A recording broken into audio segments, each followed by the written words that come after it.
L'Isère est un grand département forestier. La forêt représente 38% de la surface départementale.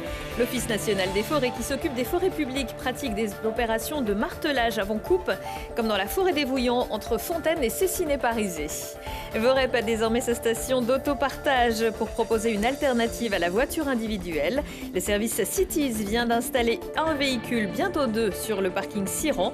Mais c'est à plus de 360 véhicules dans toute la France que les abonnés auront désormais accès 24 heures sur 24 et 7 jours sur 7.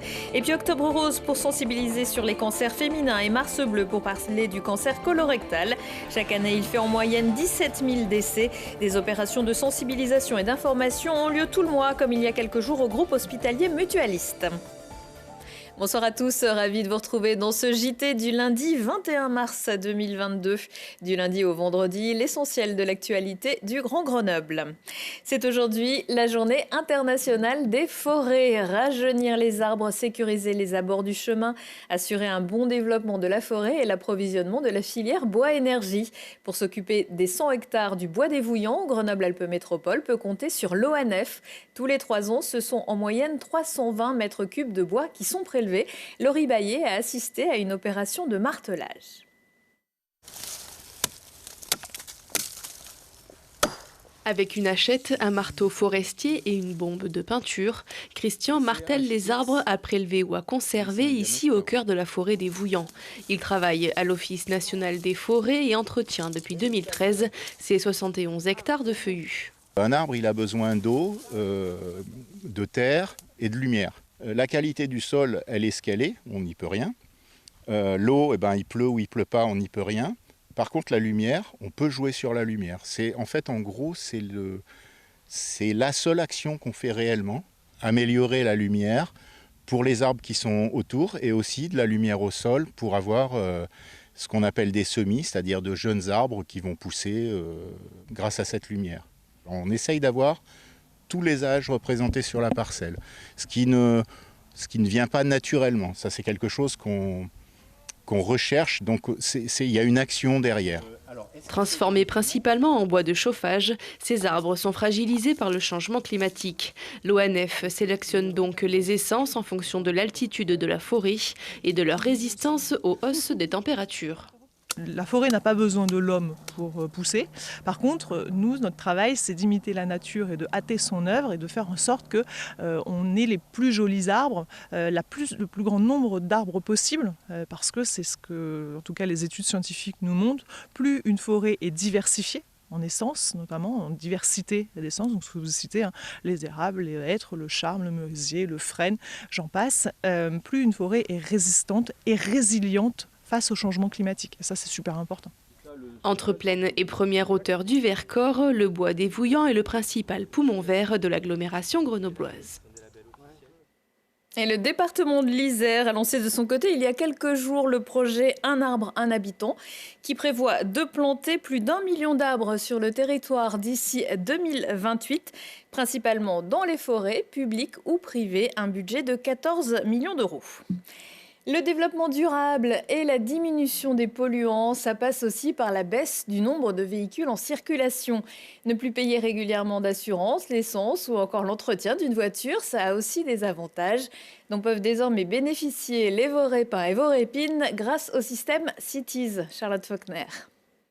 Avec plus de 150 stations Cities rien que dans l'agglomération grenobloise, l'autopartage à la cote. Il n'y a pas que dans les grandes métropoles que le dispositif séduit. La commune de Vorep, située dans le pays voironnais, vient d'inaugurer sa première station d'autopartage Cities, avec pour but de développer cette nouvelle solution de mobilité alternative à la voiture individuelle. Et je pense que c'est quelque chose qui, ça met un peu de temps bien sûr à se mettre en place ou à s'inscrire dans le paysage de la mobilité, mais c'est un service qui, je pense, au fil des semaines et au fil des mois, va se développer significativement. D'autant plus qu'on a prévu dans un deuxième temps de mettre une deuxième voiture assez vite à côté de la première, et celle-là, elle sera électrique pour être bien au goût du jour. Depuis sa création en 2000, à Grenoble, la coopérative Cities continue d'attirer de plus en plus d'usagers. Un succès dû à son mode de fonctionnement. Les utilisateurs sont facturés selon leurs usages, que ce soit à l'heure ou à la journée, et peuvent le faire sous forme d'abonnement. Cities, c'est un service coopératif d'intérêt collectif qui propose à tout un chacun d'utiliser une voiture sans l'acheter et en la prenant lorsqu'il en a envie pour 1 heure, 2 heures, une journée, un week-end ou des vacances. Et donc c'est une voiture qui libère les personnes d'une part de l'achat de la voiture mais aussi de son entretien, de ses réparations, de son assurance. Dans l'agglomération grenobloise, on compte environ 20 réservations par mois et 60 km par trajet en moyenne. Avec cette station, l'objectif est de s'assurer que les communes périurbaines et rurales puissent bénéficier de ce nouveau type de mobilité. Il faut être présent sur l'ensemble du territoire et surtout dans ces territoires périurbains, de seconde couronne comme on dit, parce que c'est ceux dont la dépendance à la voiture est la plus forte. On n'a pas toujours des solutions alternatives à proposer à tout le monde de manière individuelle. Et donc l'intérêt d'une voiture Cities dans ce type de territoire, c'est bien sûr de mutualiser pour diminuer le volume global de véhicules qui à la fin se dirigent vers la zone urbaine. Donc on favorise la décongestion et aussi la dépollution. Pour chaque utilisation de voitures Cities, le carburant, l'assurance, l'entretien et le stationnement sont compris dans le prix de la location. Et pour tous ceux qui se rendent dans la métropole depuis le Vercors et vice-versa, il existe aussi une ligne de covoiturage spontané. Les 15 bornes de covoiturage sont indiquées sur le site de la métro. Si vous venez de fêter vos 50 ans, n'oubliez pas de faire le dépistage du cancer colorectal. L'événement Mars Bleu est là pour vous y faire penser avec de nombreuses manifestations de sensibilisation, comme au CHU ou ici au groupe hospitalier mutualiste à Grenoble. De 50 à 74 ans, le dépistage est proposé tous les 2 ans.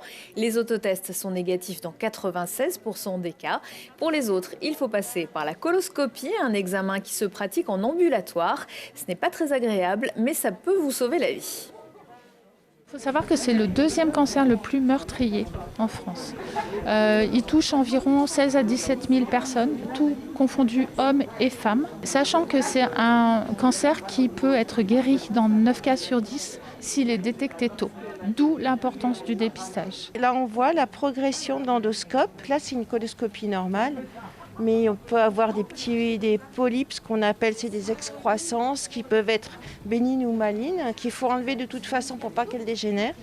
Et donc on peut enlever, grâce à des matériels qu'on met dans nos endoscopes, on peut enlever déjà des petites tumeurs, des petites choses comme ça. On fait des journées d'information pour sensibiliser les gens sur l'importance de faire un test de dépistage colorectal à partir de 50 ans jusqu'à 74 ans. En fait, c'est un test qui permet de pouvoir détecter des polypes et pour enlever les polypes et pour éviter qu'ils dégénèrent en cancer. C'est important parce que je pense qu'il y a encore un tabou par rapport au dépistage du cancer colorectal. Et en réalité, c'est très simple de faire le test à la maison. Les autotests, il faut les réaliser tous les 2 ans avec les kits qui sont donnés notamment par le médecin généraliste.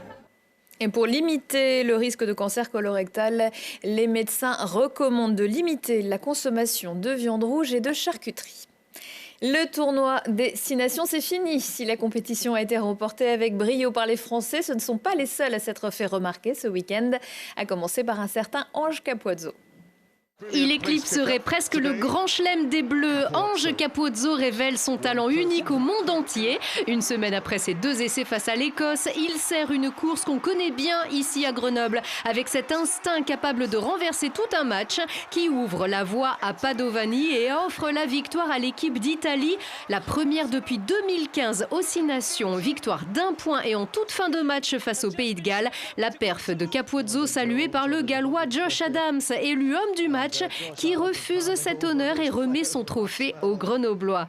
Thibaut Collet reste à 5,60 m pour sa première participation au championnat du monde élite en salle à Belgrade. Il termine 12e et avant-dernier d'une compétition marquée par le nouveau record du monde du Suédois Armand Duplantis à 6,20 m. Le GF38 est passé près de la victoire au Stade des Alpes contre Bastia, mais les hommes de Vincent Ognon concèdent le nul, 1 partout.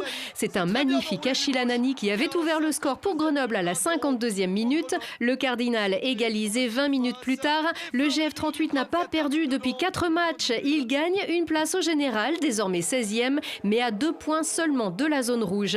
Enfin, on connaît l'adversaire des Brûleurs de Loup en demi-finale de Ligue Magnus. C'est Cergy qui va venir se frotter aux Grenoblois mercredi et jeudi à Pôle Sud.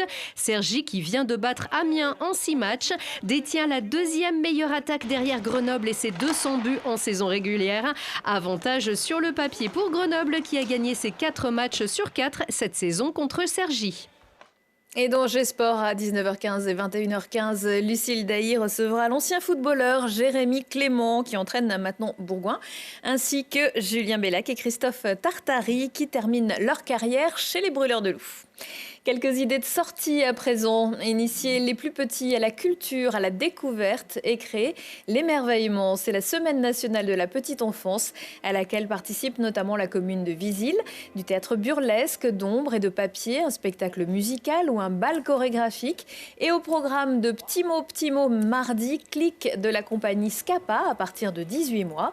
Un voyage à travers les époques qui explore par l'image et l'image animée, le jeu et le chant, les infinies façons que l'humanité a adopté pour se représenter. Et le Muséum de Grenoble qui participe également à la Semaine de la petite enfance avec des visites spéciales pour les tout-petits et même leurs doudous. En attendant la grande lessive jeudi pour étendre vos œuvres dans le jardin. C'est une fleur, c'est aussi un prénom qui colle bien avec l'époque, Narcisse. Un opéra de Joséphine Stephenson et Marion Pellissier à voir mardi à l'Hexagone à Mélan. L'histoire d'un jeune homme perdu dans la quête de lui-même.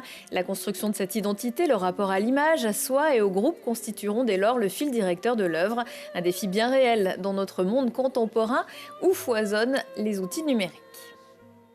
Et puis si vous avez aimé Tutu ou si vous avez envie de découvrir le travail du chorégraphe Philippe Lafeuille, ne manquez pas mardi soir au Grand Angle à Voiron son nouveau spectacle Carmen s'attaque à la mythique Carmen de Bizet. Une approche décomplexée de la danse grâce au Chicos Mambo où se côtoient l'humour, le théâtre, le chant, le clown, le théâtre d'objets et la vidéo. Une rencontre entre les artistes et le public est prévue à la fin de la représentation. Retour de l'actu à 19h, 21h, 23h et en replay sur télégrenoble.net. Excellente soirée à tous.